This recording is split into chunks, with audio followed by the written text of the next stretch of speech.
Welcome, welcome, welcome. Nothing like a Mets victory, and they took 3 out of 4 from the Miami Marlins. So what a wonderful weekend. The Mets just won the bowl game 5-1 over the Miami Marlins, and Kodai Senga making his major league debut. And he was victorious, and he also looked very, very good. So that is amazing to see and to report. So what we're going to recap today's game. We are going to see who stepped up. We are going to talk about the players of the game, who was also consistent, our Mr.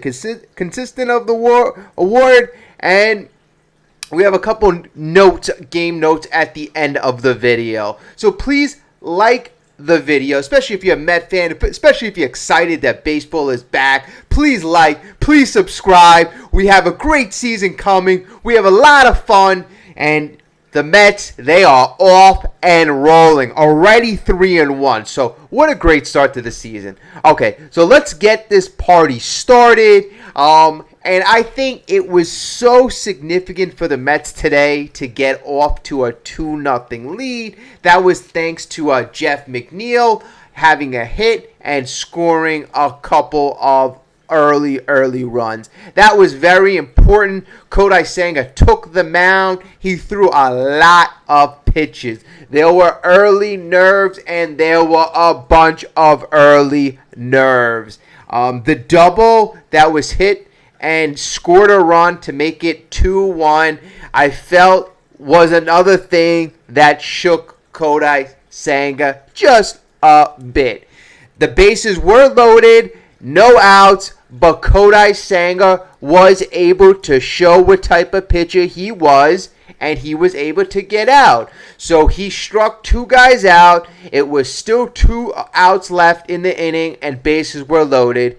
And this was actually where I find who stepped up in the game, and that had to be Starling Marte. Starling Marte stepped up in this game tremendously. If you notice, there were so many balls that were lined to right field, and none other of greater importance than that ball lined in the first inning that could have been a backbreaker. With 2 outs, Kodai Senga gave up a ball. I believe it was to John Birdie. He hit it literally. It felt like it was right on the right field line. But Starling Marte was there. If that ball drops in, that scores 3 runs. And that's a whole different ball game. The ball game just swings from 2-1 to 4-2 Marlins.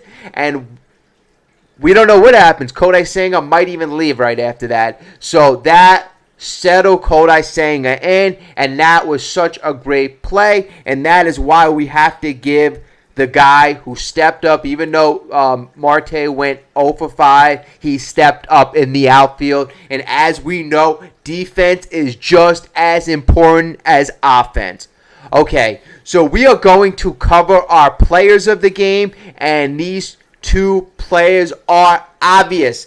Number 1 player of the game, and I made a video about this a few hours earlier, and I predicted this. I said Kodai Senga will be player of the game. Kodai Senga will at least strike out 8 batters. Here we go. Kodai Senga. He is the player of the game, in my opinion. He came out. He threw 5 1/3 innings. He was strong. He struck out 8 Miami Marlins. I said he would do it in 6 innings. He struck out 8 and 5 1/3. So he actually did it in a shorter amount of time. So Kodai Senga, in his first piece of Major League Baseball experience, did phenomenal. The Miami Marlins did not hit him. They really did not hit him. He only gave up 3 hits, Kodai, and like I said, he struck out 8. He had 3 walks in 5 1/3, and what I saw from the Miami Marlins is they were trying to draw walks, and when they did try to swing, they struck out, and they struck out miserably. They were missing pitches by 6 to 8 inches, so the movement on these pitches was nasty. It was ridiculous. I could just imagine how it felt being in the batter's box, having to go up against this ghost forkball. I don't think these guys have ever seen anything like it. So I have to give all the credit in the world to Kodai, and that is why he is hands down player of the game. Now it was close because Tommy Pham had a fabulous game. And if you go back to my Tommy Pham video, which was about 2 months ago when he was acquired, I said that, Tommy Pham in this diminished part-time role is going to be great. I also said in that video that Tommy Pham has just as much power as any one of our outfielders, and he showed it. He hit a 430-foot bomb. A bomb. He had 3 hits today, and he drove in 3 RBIs. And that is what the New York Mets need. They need, when they give guys a day off, they need guys like Tommy Pham to come in and dominate. They need these players to step up. And Tommy Pham not only stepped up, he dominated. He was our player of the game as well. So, that is such a great luxury for Buck Showalter and the Mets to have. Not only did he have 3 hits, he had a base on ball, so he got on base 4 times. So Tommy Pham, he is the second player of the game. He did fabulous. I just want to mention one thing. I did miss Omar Narvaez. Tomas Nido was shaky behind the plate. I don't want to mince words.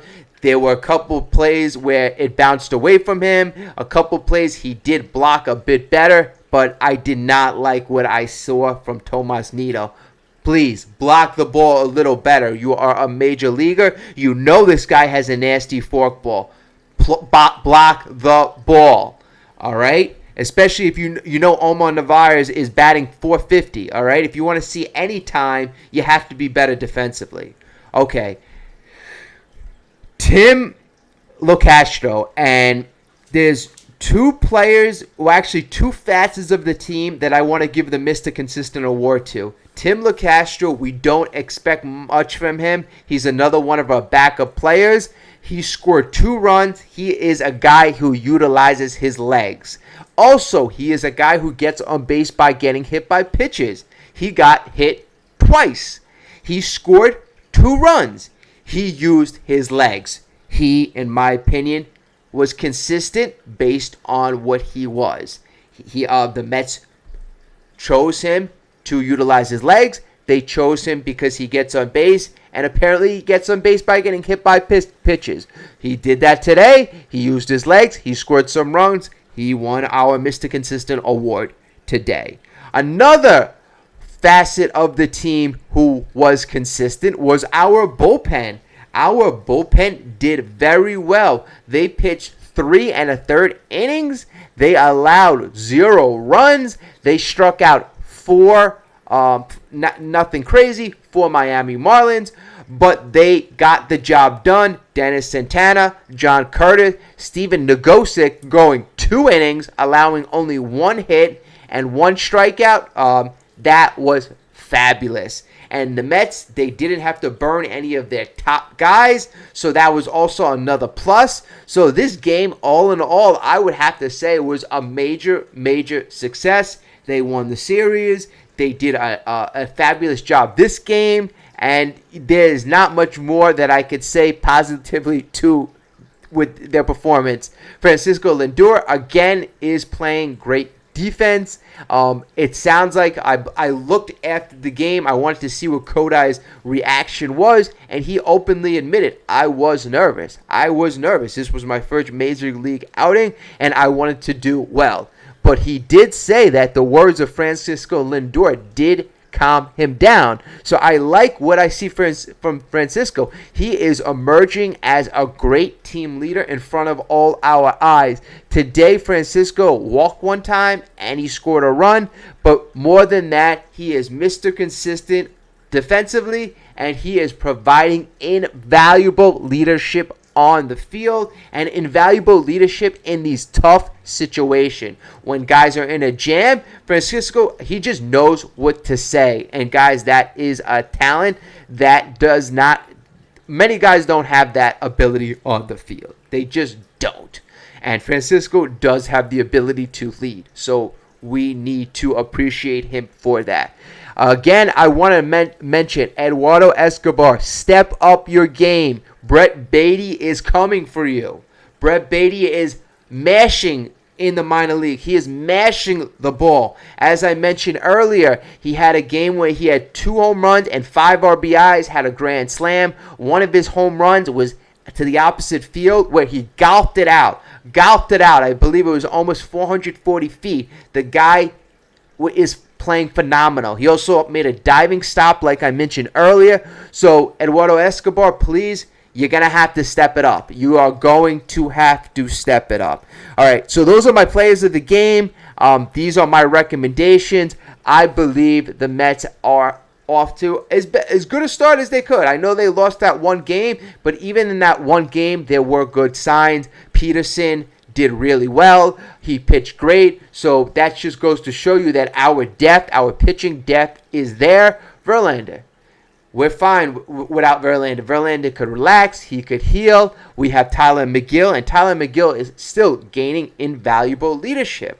So I love the way the Mets are starting. I love the way this team is gelling. I love the guys on the bench. I love the way Buck Showalter has the team playing. Everybody is in line. Everybody knows their role. And that is so important to a team's success. Guys have to know their role. Guys have to know what to do, when to do it, and what is expected of them. And it seems like Buck has made clear expectations on everybody, and that is what I like to see, and that is what I am so excited to see going forward.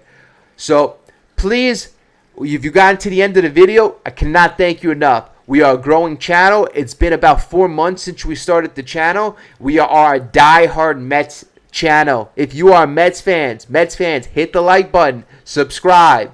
Hit the like button and subscribe. I can't say it enough. I cannot thank you enough. It means everything. We are in this together. This is going to be a magical season. It's going to be. I wholeheartedly believe that, and I just can't wait to see where we go at the end of the year. So, let's go Mets as always, and I will talk to you soon. Thank you again.